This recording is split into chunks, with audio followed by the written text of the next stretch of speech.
ಮನುಷ್ಯನ ಮೇಲೆ, ವಸ್ತುಗಳ ಮೇಲೆ, ಮನೆಯ ಮೇಲೆ ಆಗಿರುವ ಮಾಟ ಪ್ರಯೋಗಗಳ ಪರಿಹಾರ ತಿಳಿದುಕೊಳ್ಳೋಣ ಬನ್ನಿ.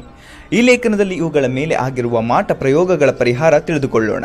ಹಾಗಾಗಿ ಈ ಲೇಖನವನ್ನು ಪೂರ್ತಿಯಾಗಿ ಓದಿರಿ. ನಿಮಗೆ ಮಾಟ ಆಗಿದೆ ಎಂದು ಹೇಗೆ ತಿಳಿದುಕೊಳ್ಳಬಹುದು ಎಂದರೆ, ಮನುಷ್ಯನ ಮೇಲೆ ಜಡತ್ವ ಆವರಿಸುತ್ತದೆ. ಅವನಿಗೆ ಅಶಾಂತಿ ಎನಿಸುತ್ತಾ ಇರುತ್ತದೆ. ಅವನು ಕಣ್ಣು ಮುಚ್ಚಿದ ತಕ್ಷಣ ಯಾರೋ ಇದ್ದಾರೆ ಎಂದು ಅನಿಸುತ್ತದೆ. ಯಾರೋ ಕರೆದಾಗ ಯಾರೋ ಬಂದು ಇದ್ದಾರೆ ಎನಿಸುತ್ತದೆ. ಮಲಗಿದಾಗ ಯಾರೋ ಬಂದು ಕುತ್ತಿಗೆ ಹೆಚ್ಚಿಗಿದ ಹಾಗೆ ಅನಿಸುತ್ತಾ ಇರುತ್ತದೆ.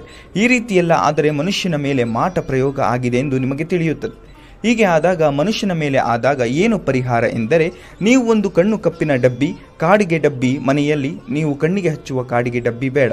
ಇದಕ್ಕಾಗಿ ನೀವು ಪ್ರತ್ಯೇಕವಾಗಿ ಬೇರೆ ಕಾಡಿಗೆ ಡಬ್ಬಿ ತೆಗೆದುಕೊಂಡು ಈ ಕಾಡಿಗೆಯನ್ನು ಹೆಣ್ಣು ಮಕ್ಕಳು ಎಡಕಾಲಿಗೆ ಹಾಗೂ ಗಂಡು ಮಕ್ಕಳು ಬಲಕಾಲಿಗೆ ಯಾರಿಗೂ ಗೊತ್ತಾಗದ ರೀತಿಯಲ್ಲಿ ಪಾದದಲ್ಲಿ ಹಚ್ಚಿಕೊಳ್ಳಬೇಕು.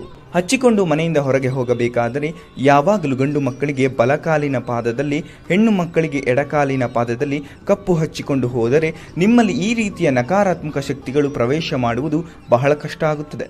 ಮತ್ತು ಇನ್ನೊಂದು, ಮನುಷ್ಯನ ಮೇಲೆ ಪ್ರಯೋಗ ಆಗಿದೆ ಎಂದು ಯಾವ ರೀತಿ ಗೊತ್ತಾಗುತ್ತದೆ ಎಂದು ನೋಡೋಣ. ಒಂದು ನಿಂಬೆ ಹಣ್ಣನ್ನು ತೆಗೆದುಕೊಂಡು ಪರಿಹಾರ ಮಾಡಬೇಕು. ಇದನ್ನು ತೆಗೆದುಕೊಂಡು ಒಂದು ಕರ್ಪೂರ ಇರಿಸಿ ಗುರುವಾರದ ದಿನ ಹಾಗೂ ಭಾನುವಾರದ ದಿನ ಯಾರಿಗೆ ಈ ಪ್ರಯೋಗ ಆಗಿದೆ ಎಂದು ನಿಮಗೆ ಅನಿಸುತ್ತದೆ ಅವರಿಗೆ ತಲೆಯ ಮೇಲಿಂದ ಈ ನಿಂಬೆ ಹಣ್ಣನ್ನು ಕೆಳಗೆ ತೆಗೆಯಬೇಕು. ಇಳಿಸಬೇಕಾದರೆ ದೇವರ ಹೆಸರು ಹೇಳಬಾರದು. ನಂತರ ನಿಮ್ಮ ಮನೆಯ ಹೊರಗೆ ಬಂದು ಈ ನಿಂಬೆಹಣ್ಣನ್ನು ಎಡಕಾಲಿನಿಂದ ತುಳಿದು ಹೊಸೆದು ಈ ನಿಂಬೆಹಣ್ಣನ್ನು 2 ಹೋಳುಗಳಾಗಿ ಮಾಡಿ ವಿರುದ್ಧ ದಿಕ್ಕಿನಲ್ಲಿ ಎಸೆಯಬೇಕು.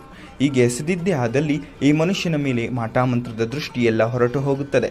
ಮನೆಯ ಮೇಲೆ ಸಹ ಇದೆ ಗುರುವಾರ ಹಾಗೂ ಇದೇ ಭಾನುವಾರ ದಿನಗಳಂದು ಮನೆಯ ಮೇಲೆ ಕೂಡ ಇದೇ ದಿನಗಳಂದು ಇಳೆ ತೆಗೆಯಿರಿ. ಯಾವಾಗ ತೆಗೆಯಬೇಕು ಎಂದರೆ ರಾತ್ರಿ 10 ಗಂಟೆಯ ಮೇಲೆ ತೆಗೆಯಬೇಕು. ತೆಗೆದು ಮನೆಯ ಸಿಂಹದ್ವಾರದಲ್ಲಿ ಇಟ್ಟುಕೊಂಡು ಪೂರ್ವ ದಿಕ್ಕಿಗೆ ತಿರುಗಿ ಹೊಸಕಿ ಹಾಕಿ ನಿಂಬೆಹಣ್ಣಿನ ಇಳೆ ತೆಗೆಯಬೇಕು. ಈ ರೀತಿ ಕ್ರಮೇಣ ಮಾಡಿದರೆ ನಿಮಗೆ ಇರುವ ಮಾಟ ಮಂತ್ರದ ಶಕ್ತಿ ಕುಂದುತ್ತದೆ.